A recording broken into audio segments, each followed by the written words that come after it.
ప్రభుత్వం ఏం చేస్తుంది అనేది జనంలో అర్థమవుతుంది. ఇప్పుడు అక్కడక్కడ ముగ్గురు పోసుకుంటారు, వాళ్ళు పోయి చూసుకుంటే తెలుస్తుంది కాంగ్రెస్ పార్టీ ఏం చేస్తుంది అనేది. రైతులకు కూడా ఏం చేయలేదు అంటున్నారు మీ పార్టీ.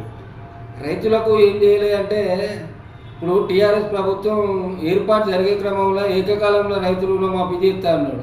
ఆ రుణమాఫీ అనే దాని మీద సంవత్సరం వచ్చేసరికి మిత్తి కూడా మాఫీ కాకపోయేది, మళ్ళీ సంవత్సరం వచ్చేసరికి మిత్తి మాఫీ కాకపోయేది. అట్లా 10 సంవత్సరాలు ఎవరైనా ₹1,00,000 అప్పు తెచ్చుకున్న వాళ్ళు అదే లక్ష కానే ఉన్నది, మిత్తి కూడా మాఫీ కాలే. అదే కాంగ్రెస్ ప్రభుత్వం ఏర్పాటు జరిగిన క్రమంలో ₹2,00,000 ఏకకాలంలో మాఫీ చేస్తా అన్నాడు. విడతల వారిగా మొత్తం మాఫీలు జరిగినాయి. చిన్న చిన్న ఆధార్ కార్డుల పొరపాట్ల వల్లనో లేదా బ్యాంక్ అకౌంట్ల పొరపాట్ల వల్లనో కొన్ని ఇబ్బందులు ఉన్న వాటినే పని కట్టుకొని ప్రచారం చేస్తాను. రైతు రుణమాఫీ కానీ, రైతులకు ఎరువులు ఇవ్వడం కానీ, సబ్సిడీలు ఇవ్వడం కానీ కాంగ్రెస్ పార్టీ రైతుల పక్షాన బందోబస్తుగా ఉన్నాయి కాబట్టి ఖచ్చితంగా రైతులు కూడా మా వెంటనే ఉంటారు. ఈ రేషన్ కార్డులు కూడా ఎవరికి ఇంకా రాలేదంటున్నారు. రేషన్ కార్డులు అనే దాని మీద వచ్చేసి 10 సంవత్సరాల కాలంలో ఏ ఒక్కరికి కూడా రేషన్ కార్డు ఇవ్వలేని ప్రభుత్వం. అంటే ఇప్పుడు నేను ఉండే ఒక ఏరియా ఉంటుంది, దాదాపు వచ్చేసి ఏంటంటే మేము ఉండేది వరంగల్ తూర్పు నియోజకవర్గం. మేము కుండ దంపతులతో పనిచేస్తాం, మా మేడం గారు మంత్రివారు కుండ సురేఖ మేడం గారితో పనిచేస్తాం.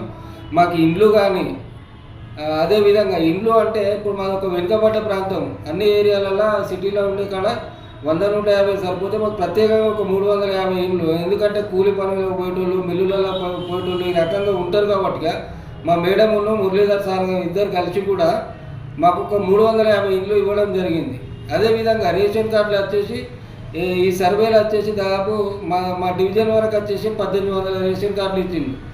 మొత్తం రాష్ట్రం మొత్తంలో కలిపితే 5 లక్షల రేషన్ కార్డులు అప్రూవల్ అయినాయి అనే దాని మీద రేవంత్ రెడ్డి చెప్తారు. రేషన్ కార్డుల మీద వాళ్ళు మాట్లాడేదానికి వాళ్ళకు విఘ్నత వదిలి పెడతాం, జనాలు చూసుకుంటారు. పెళ్ళి 10 సంవత్సరాల కింద పెళ్లి చేసుకున్న వాళ్ళ కొడుకు 5 సంవత్సరాలు 6 సంవత్సరాలు పిల్లలు ఉన్నారు. అట్లాంటి వాళ్ళకు రేషన్ కార్డులు ఇవ్వలేని వాళ్ళు ఇవాళ కాంగ్రెస్ ప్రభుత్వం ఏదో ఉట్టిగా అవి చేస్తుంది అంటే జనం నమ్మే పరిస్థితిలో లేరు. జనానికి కూడా ఏంటంటే మాకు ఇంకా కొన్ని పనులు కావాలి, వీళ్ళ అధికారంలో ఉంటే మాకు ఇండ్లు వస్తాయి, వీళ్ళ అధికారంలో ఉంటే మాకు రేషన్ కార్డులు వస్తాయి అని జనం నమ్మకంతో ఉన్నారు. జనమే గెలిపించుకుంటారు. వీళ్ళు ఇళ్లలో కూర్చొని మాట్లాడుకోవాల్సిందే కానీ రేషన్ కార్డుల మీద మాట్లాడే అర్హత వీళ్ళకి లేదు. ఎందుకు లేదు అంటే 10 సంవత్సరాలలో ఏ ఒక్క రేషన్ కార్డు కూడా ఇవ్వలేదు కాబట్టి వాళ్ళకి అర్హత లేదు. బీసీ రిజర్వేషన్ పై మీ అభిప్రాయం ఏంటంటే?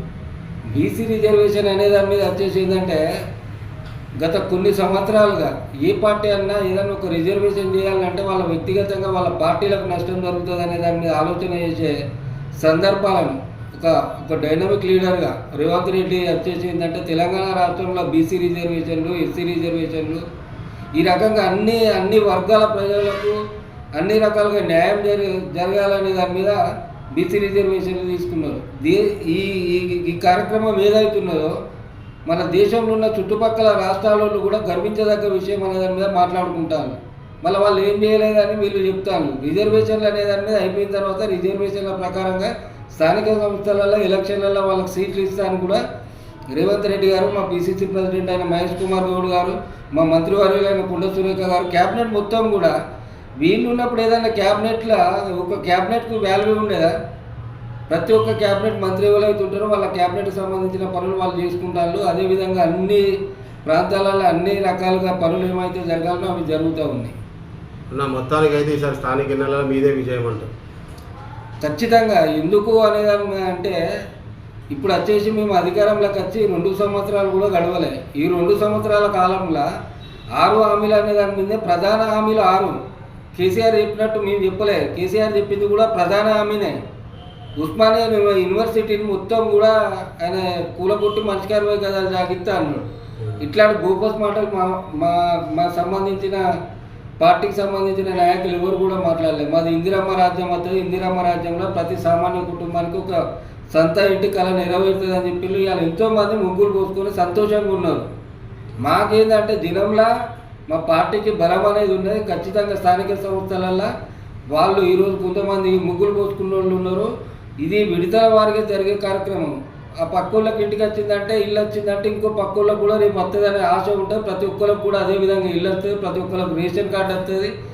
కాంగ్రెస్ పార్టీ అధికారంలో ఉన్న రోజులు సంక్షేమ పథకాలు అనేది రెగ్యులర్ షెడ్యూల్. వాళ్ళు ఏదో చెప్పి తప్పుడు ప్రచారాలు చేసుకుంటారు. తప్పుడు ప్రచారాలు చేస్తే జనం నమ్మే పరిస్థితిలో లేరు. ఎందుకు లేరు అని అంటే కేసీఆర్కి అధికారం ఇచ్చిన తర్వాత 17,000 కోట్లతోనే మిగులు బడ్జెట్తోనే రాష్ట్రాన్ని అప్పచెప్పింది. అప్పచెప్తే అదే కేసీఆర్ మళ్ళీ మేము కాంగ్రెస్ పార్టీ అంటే తెలంగాణ ఇచ్చిన కాంగ్రెస్ పార్టీ మళ్ళీ అధికారంలోకి వచ్చేసరికి 10 సంవత్సరాలకు 7 లక్షల కోట్ల అప్పుతోనే మళ్ళీ గవర్నమెంట్ తీసుకొని ఇన్ని అప్పులలో ఉండి కూడా మీ ప్రజలకు ఏమైతే మాట ఇచ్చినా మాట ప్రకారంగా చేయాలని మొత్తం క్యాబినెట్ కూడా సమిష్టిగా జనానికి ఏం చేయాలనే ఆలోచనతో ఉన్నారు. కాబట్టి జనం కూడా ఖచ్చితంగా వీళ్ళని నమ్మి మా పార్టీని నమ్మి ఖచ్చితంగా స్థానిక సంస్థలల్లో ఊహించని విధంగా ఉంటుంది. వీళ్ళు అసలు గల్లులలో తిరిగే పరిస్థితి ఉండదు. బీఆర్ఎస్ బీజేపీ పార్టీకి మన తెలంగాణ రాష్ట్రంలో స్థానమే ఉండదు.